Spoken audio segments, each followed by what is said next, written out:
I grew up in an Irish Catholic family, so the majority of the family were all Democrats. My father was a staunch Western Republican. We'd have family meeting, dinner on 4th of July and so forth. Inevitably, a political argument would break out, my father taking the right-hand Republican side, and most of them were union guys and strongly Democrats. So I listened to politics a lot. And when I was at the University of Oregon, I took a lot of history, which gave me some background about politics. So I've been interested in politics all my life. I ran and lost in 1962 by about 400 votes out of 10,000 cast. And I knew at the time if we'd ever been smart enough to do anything right in the campaign, we could have won. The third time, in 1966, I ran. That time I won by 10,000 votes because they changed the format from 4 at large against 4 Democrats, 4 Republicans. They changed it to head-on, one-on-one kind of election. I just thought that the House seemed interesting. And at that time, Bob Packwood was out encouraging people to run for office and start in the House. Packwood was the guy that came up with lawn signs and door-to-door and perfected those two techniques. The other technique we finally developed when I became successful in winning was using billboards, but not just using billboards, do funny billboards. And the first time I ran successfully, we had a billboard that said, "Roger Martin, super candidate." It was when Superman first became a comic on television.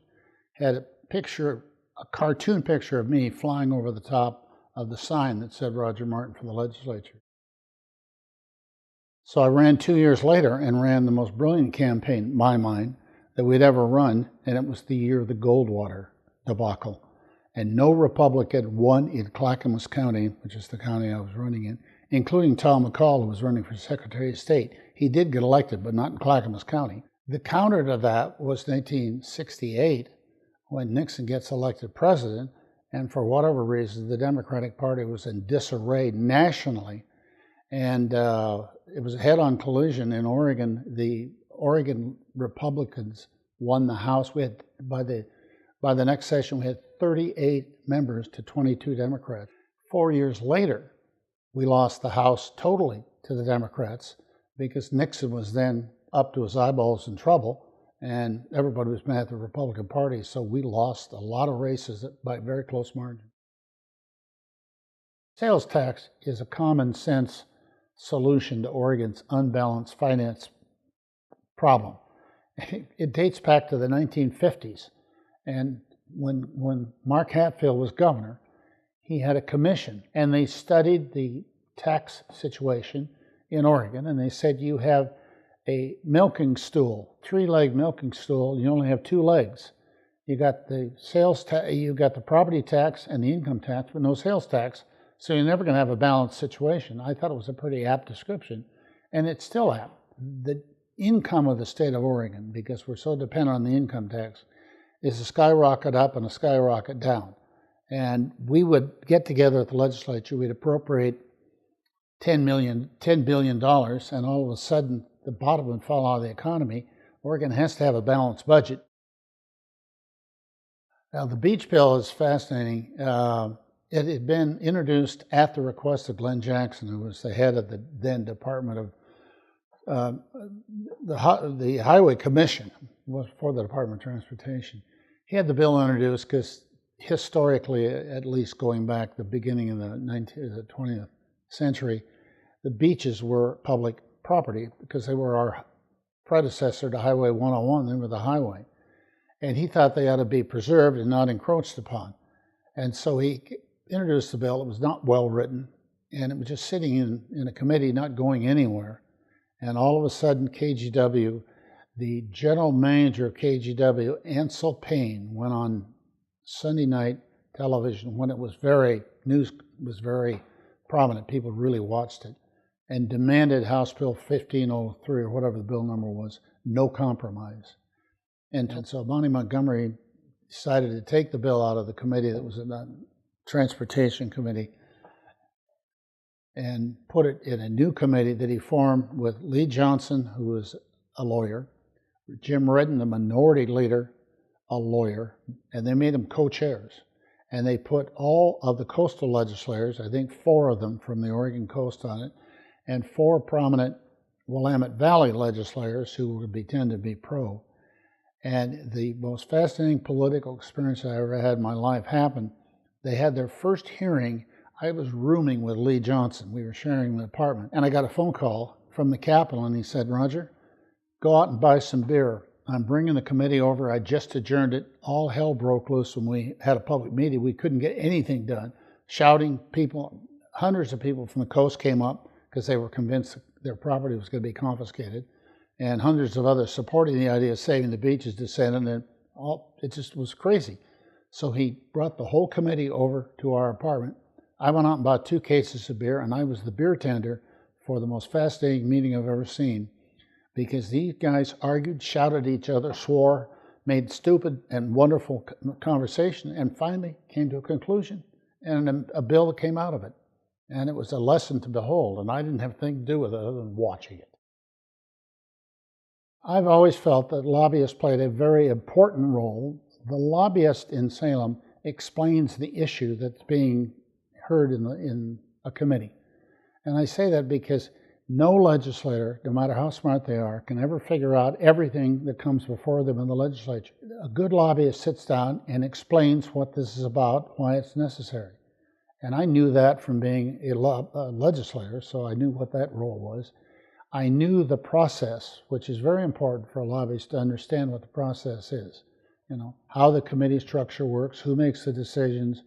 It's key to know that the Speaker of the House or the President of the Senate will assign the bill, and that mere assignment of a bill may mean it's life or death. They can send it to the State and Federal Affairs Committee, that's a committee I chaired, where it's 50% dead just by the fact it got sent there, because the presiding officer doesn't want to see it again. I also found out that it's vital to be able to lobby both parties, both the minority and majority party. And the worst thing is to go into a committee where there's a real partisan fight going on over your bill. That's not going to get you anywhere. And so I had that background, and I had a love of politics. The reputation of most lobbyists is negative. I've got friends that say that, you know, you'd be better off being a crooked lawyer than to being a legitimate lobbyist in the eyes of the public.